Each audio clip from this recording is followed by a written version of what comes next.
what if there was this massive record, like a living history that contained the entire story of your soul?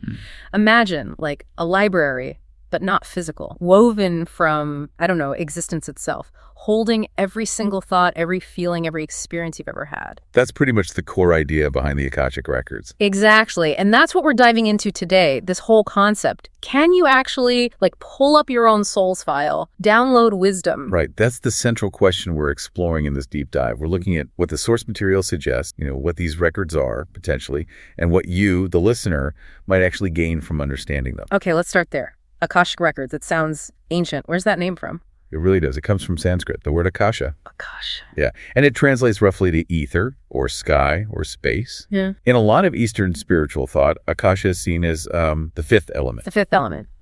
Like the fundamental one underlying everything else. It's this subtle, unseen energy field that, well, the idea is it permeates everything and records everything that happens within it across all time. So the universe basically has its own hard drive, a recording system built in. That's one way to think about it, yeah. Yeah. A kind of cosmic database. Yeah. Or maybe a non-physical library existing in, let's say, a higher dimension. And it holds everything. The core belief is, yes, the complete history, every soul, every event, every single thought, every emotion, ever. Not just here on Earth, but universe-wide. That is mind-bogglingly huge. And the claim is people can actually tap into this. Well, the sources suggest it happens through altered states of consciousness. Okay. Deep meditation is probably the most common method mentioned.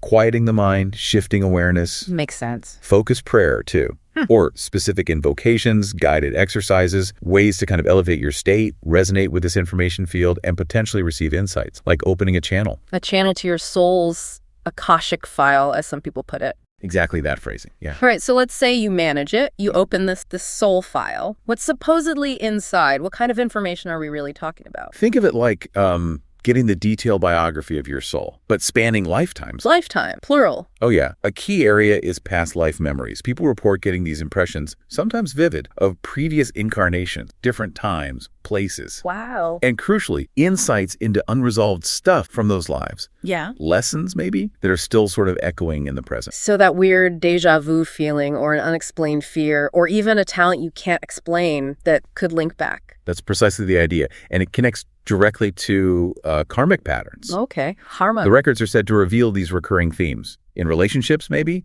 or challenges that just keep popping up, experiences that repeat. Like Groundhog Day, but with life lessons. Sort of, yeah. And the idea is these patterns might stem from past actions or maybe unhealed traumas. Understanding the pattern isn't just about knowing, oh, this happened before. Right. It's about seeing the root cause and then, consciously choosing a different response now to actually shift that pattern. Can you give an example? Sure. Like someone who always feels betrayed in a relationship. Maybe they access the records and see a past life where they were the one who broke trust. That understanding could open a door to healing, a whole new way of approaching intimacy now. That's deep. Okay, so past lives, karma, what else? Is it just about the past? No, not at all. The records are also believed to hold information about your current life purpose. Ah, the big question. Right. Your soul's mission, your inherent gifts, talents, the direction your path is meant to take. It's like getting a clearer map for this life. And is that always some grand world-changing thing? Often not, actually. Sometimes the purpose revealed is more about a quality to embody. Like maybe your soul's focus is bringing more compassion into daily life or more creativity. Less about doing, more about being. That feels more achievable. Less pressure. Exactly. And then there are soul contracts. Soul contract. Yeah, the idea of agreements made with other souls before this incarnation, explaining why certain people are in your life, the dynamics of those relationships. That explains. Potentially. And finally, glimpses into future potentials. Okay, prediction, fortune telling. Less prediction, more probability. Seeing likely outcomes based on where you are now, your current choices. The idea is it empowers you to make more conscious decisions, to steer towards your highest potential rather than just saying, this will happen. Got it. Guidance, not destiny set in stone. Precisely. Okay, so we know what might be in there. Now, the big how. How do you actually do it? Access this? What are the techniques? Right. It's often described like tuning into a specific frequency, like a radio station. Okay. Some people might have spontaneous insights, sure, but the sources point to techniques you can actually cultivate. Meditation is central. We mentioned that. How does it work in practice? It involves getting really deeply calm, relaxed. Then, in your mind's eye, visualizing maybe a doorway or a library or some kind of portal representing access. Like an inner journey. Exactly. and you set an intention. Focus on receiving insights about your soul's journey or a specific question you have. Maybe you picture walking toward this grand library. The doors open.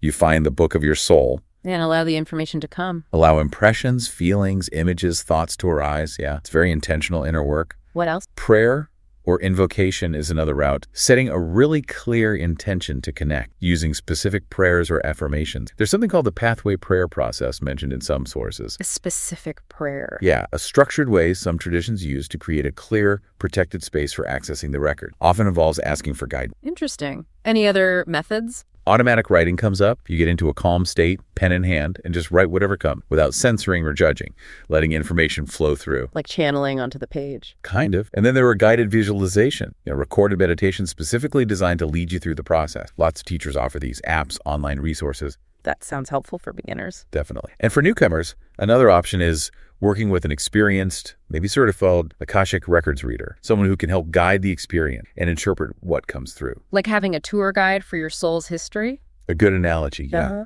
But regardless of the method, the sources really emphasize the approach. How so? Approaching it with reverence, respect, a genuine desire for understanding, not just curiosity. Setting the ego aside, being open to whatever comes up, even if it's unexpected, trusting the process. Okay, now this is where things get really interesting for me. We're talking spirituality, mostly. Yeah. But I've seen connections made to science, quantum physics. Yes. That's a fascinating perspective. It looks for a potential, let's say, physical or scientific basis for these ideas. How does that work? Well, quantum theory talks about the universe not just as separate objects, but as this deeply interconnected field. A field of energy, yes, but also information.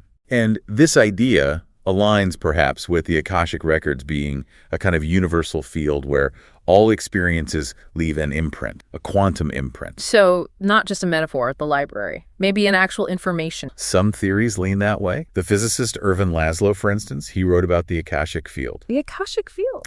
Yeah, suggesting it's a fundamental information field in the cosmos. Yeah. Like a universal memory bank, constantly recording, constantly transmitting information. Wow.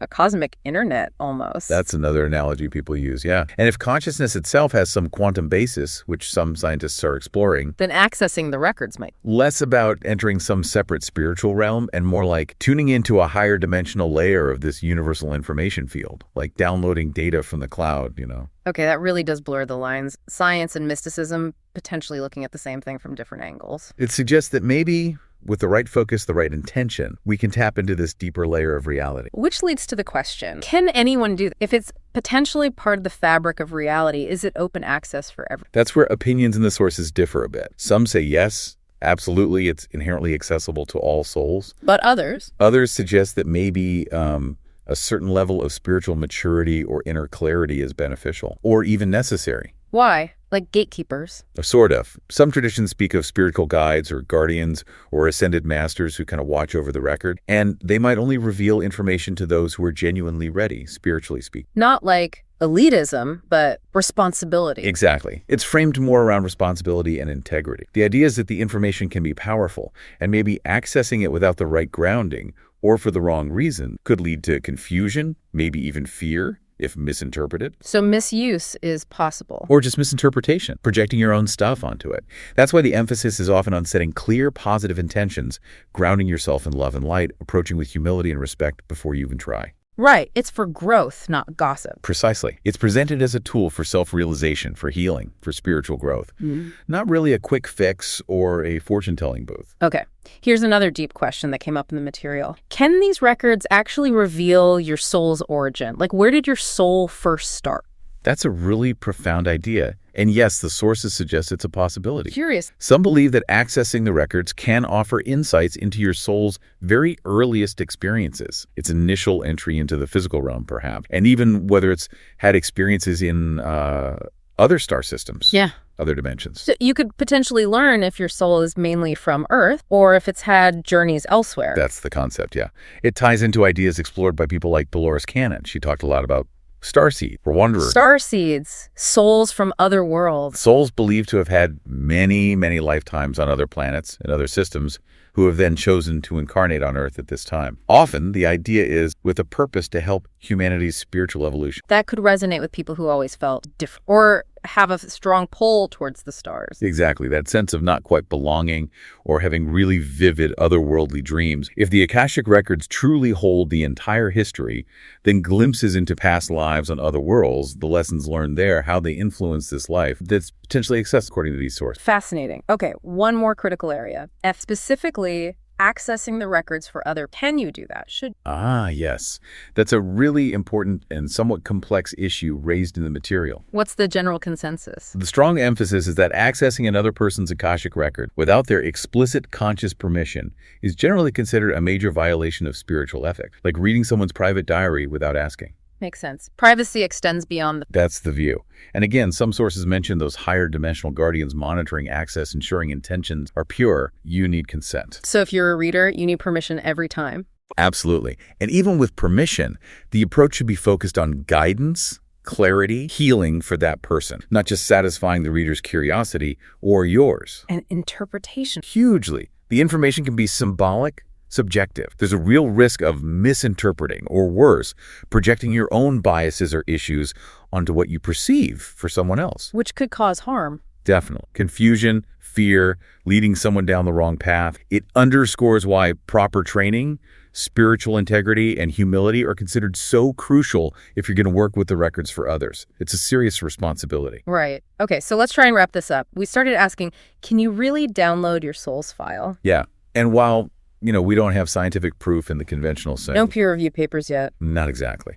But you can't ignore the countless reports, the anecdotal evidence for people who feel they have accessed something profound. People reporting deep insights, healing, transformation after engaging with this concept. So whether you view it as a literal cosmic library floating in ether, or maybe a manifestation of that quantum information field we talked about. or even just a powerful metaphor for tapping into your own deep consciousness, the collective unconscious. Whatever framework you use, the core value seems consistent. It's less about predicting the future in some rigid way. And more about understanding the present. Exactly. Understanding the present more deeply by revealing these hidden connections, threads linking your past, your present choices, and your potential future, illuminating the why behind your experiences. So whether you access that understanding through meditation or prayer or intuition or working with a reader, the Akashic Records as a concept offers this profound possibility. The possibility of uncovering your true purpose, maybe. Your soul's blueprint, written in that cosmic library, as it were, since the dawn of time. Which leaves us, and you listening, with a final thought to ponder. If you could ask your soul's file, your Akashic record, just one question right now, what would that question be? And what does asking that particular question reveal about where you are on your journey today?